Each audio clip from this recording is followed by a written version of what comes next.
My brother got the fortune in the will. They never dreamed I'd save the family one day. The mahogany grandfather clock in the corner of the law office ticked steadily as Margaret Sullivan sat in the leather chair, her hands folded tightly in her lap.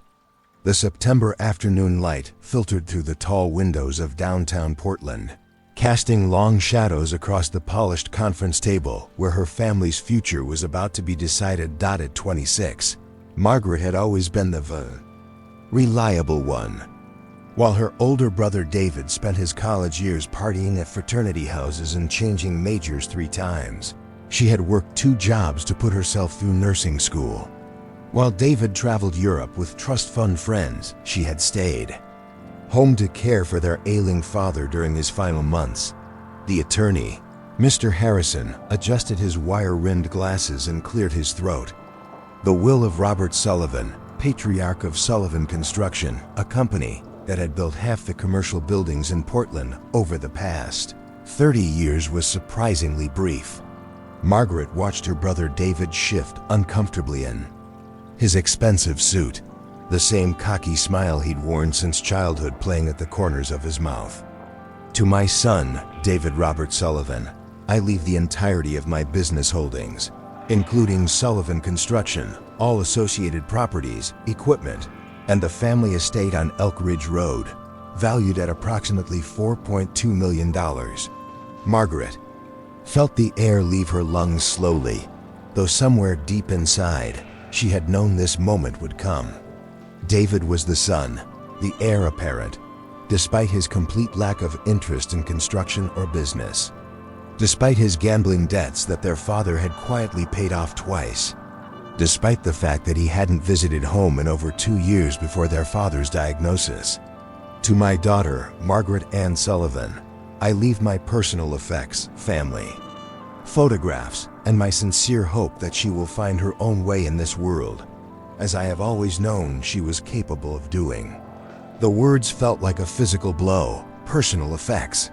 Photographs. After years of sacrifice, after putting her own dreams on hold, after being the one to hold their father's hand in those final moments, this was her reward. David's inheritance would set him up for life, while she was left with nothing but memories and a father's cryptic faith in her abilities. Margaret's mother, Patricia, reached across the table and squeezed her daughter's hand. The gesture was meant to be comforting, but Margaret could see the relief in her mother's eyes. David would take care of the family now. David would maintain their social standing, their place in Portland's elite circles. Margaret was just surplus. After the reading, the family gathered at the estate, David's estate now, for what their mother called a celebration of Dad's life. Margaret walked through the rooms where she had grown up, each corner holding memories of a childhood that suddenly felt like it had belonged to someone else. The house, with its vaulted ceilings and panoramic views of Mount Hood, had never felt less like home. David found her in their father's study, standing before the wall of awards and photographs documenting 3 decades of successful construction projects. Her brother had loosened his tie and was nursing a glass of their father's expensive bourbon. "Look, Maggie," he said, using the childhood nickname that now felt patronizing. "I know this seems unfair, but Dad knew what he was doing. You're smart, you'll figure it out. And hey, if you ever need anything." The unfinished offer hung in the air between them, and Margaret understood the subtext perfectly. She would be the grateful sister, occasionally in need of her successful brother's charity. She would play the supporting role in the family drama, forever in David's debt for his magnanimous gestures. That night, Margaret lay in her childhood bedroom for the last time, staring at the ceiling she had painted with glow-in-the-dark stars when she was 12. Outside, the wind moved through the Douglas firs that surrounded the property, creating a sound she had found comforting her entire life. But tonight, it sounded like goodbye. By morning, she had made her decision. She packed her nursing degree, her few possessions, and what remained of her savings, barely $3,000, into her 10-year-old Honda Civic. She left a note for her mother explaining that she needed time to figure things out, but Margaret knew the truth. She wasn't coming back. Not as the overlooked daughter, not as the family member who needed taking care of, not as the one who would be grateful for scraps from David's table. As she drove down the long gravel driveway, Margaret glanced in her rearview mirror one last time. The estate grew smaller until it disappeared entirely behind the trees, taking with it everything she had known about who she was supposed to be. Portland fell away behind her as she headed south on Interstate 5, with no particular destination in mind except away. She had enough money for gas and cheap motels for maybe 2 weeks if she was careful. After that, she would have to find work, make a life from nothing, prove to herself, if no one else, that she was more than the daughter who got left behind. Highway stretched endlessly ahead, full of possibilities that both terrified and exhilarated her. For the first time in her adult life, Margaret Sullivan was completely on her own, with nothing but her own determination to guide her. The inheritance she had been denied was painful, but it had also given her something unexpected: complete freedom to become whoever she was meant to be.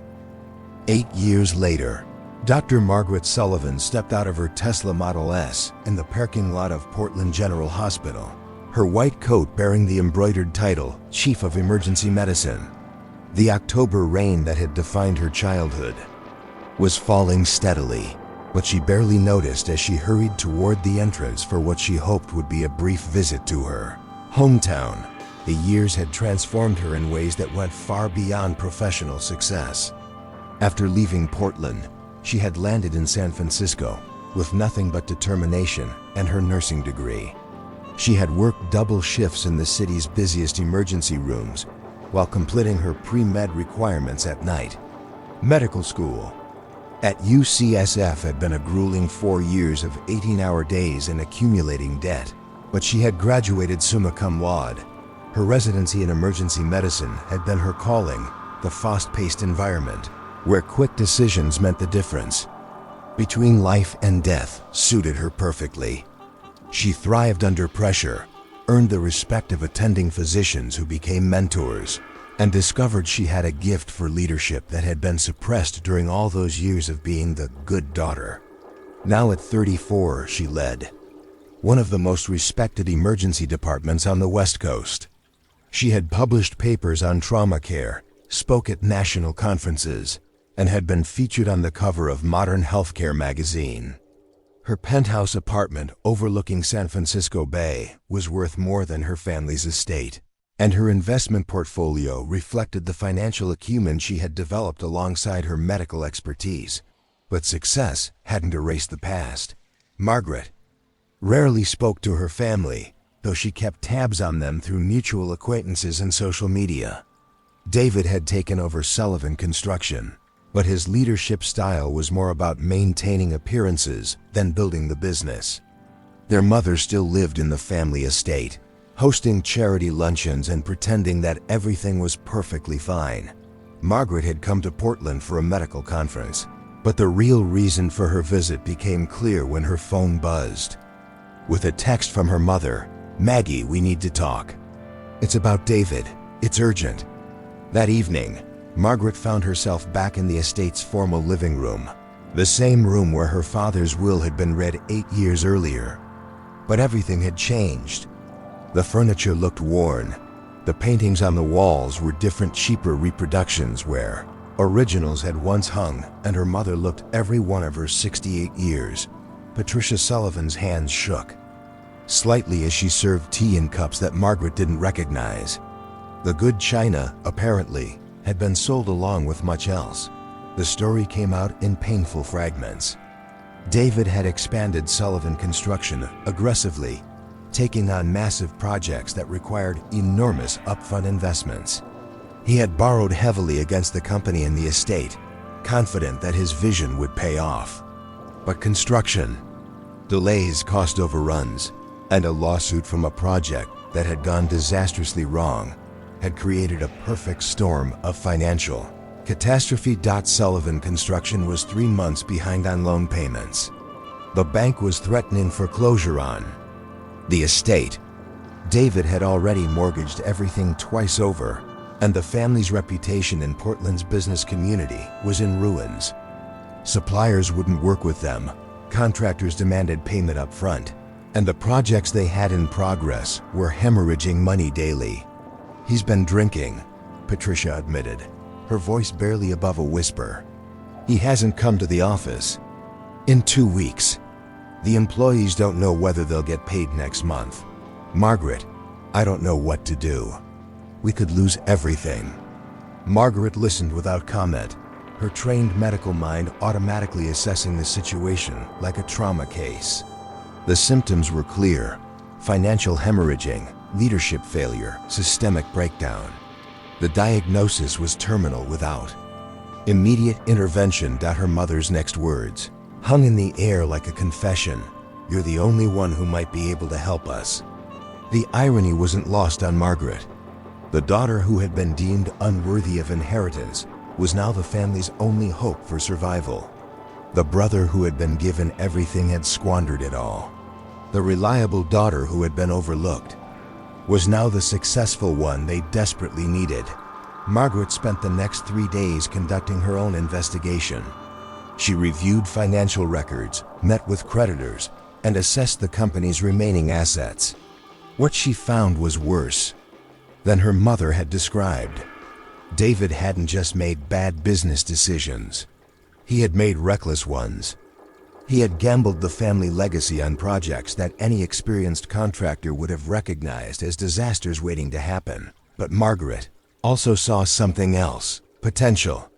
Buried beneath the mismanagement and bad debt were the bones of a company that had been built on solid reputation and skilled work. Sullivan Construction still had valuable contracts, experienced foremen, and a brand name that meant something in Portland. Even if it was currently tarnished, it thought the solution would require almost everything Margaret had worked for. She would need to buy out the company's debts, restructure the business, and essentially start over. It would mean liquidating most of her investment portfolio, taking a massive financial risk, and returning to a city and family that had once cast her aside. On her final night in Portland, Margaret drove to the construction site where her father had built his first major project, downtown office building that still bore the small brass plaque reading Sullivan Construction. 1987. She sat in her car, engine running, watching the rain streak down the windows as she wrestled with the decision that would define the rest of her life. She thought about the scared 26-year-old who had driven away from this city with $3,000 and a broken heart. That young woman had deserved better from her family, but she had also proven she was stronger than anyone had imagined. She had built a life that exceeded every expectation, not because of her inheritance, but in spite of being denied one. Margaret realized that saving Sullivan Construction wouldn't be about rescuing David or even honoring her father's memory. It would be about completing the transformation she had started 8 years ago, from the overlooked daughter to the person who could do what no one else could do. The next morning, she called her mother and David to arrange a meeting. When they gathered in the law office where this story had begun, Margaret presented her terms. She would purchase Sullivan Construction outright, assume its debts, and restructure the company under her leadership. David would retain a minority stake and a position as project manager if he completed an addiction treatment program and proved he could be reliable. Their mother wept with relief, but David's reaction was more complex. The golden boy who had inherited everything was being rescued by the sister he had pitied. The irony was as bitter as it was complete. Margaret looked across the conference table at her brother, seeing not the confident heir apparent of 8 years ago, but a broken man who had discovered that inheritance without wisdom was worthless. She felt no satisfaction in his downfall, only a quiet sense of completion. As she signed the papers that made her the owner of Sullivan Construction, Margaret thought about the grandfather clock that had ticked away the minutes during her father's will reading. Time had a way of revealing truths that seemed impossible in the moment. The daughter who was left with personal effects and photographs had become the one who would preserve the family legacy. The overlooked child had become indispensable. The one they had counted out was now the one they couldn't live without. And sometimes, Margaret realized, that was how real inheritance worked, not through what you were given, but through what you built with your own hands. Thank you for watching this story unfold with us here on M&A The Story Unfolds. If you enjoyed it, don't forget to subscribe to the channel and turn on the notification bell so you never miss a new tale. We'd love to know where you're watching. Leave a comment below and tell us what part of the world you're joining us from. Your support means everything. See you in the next story.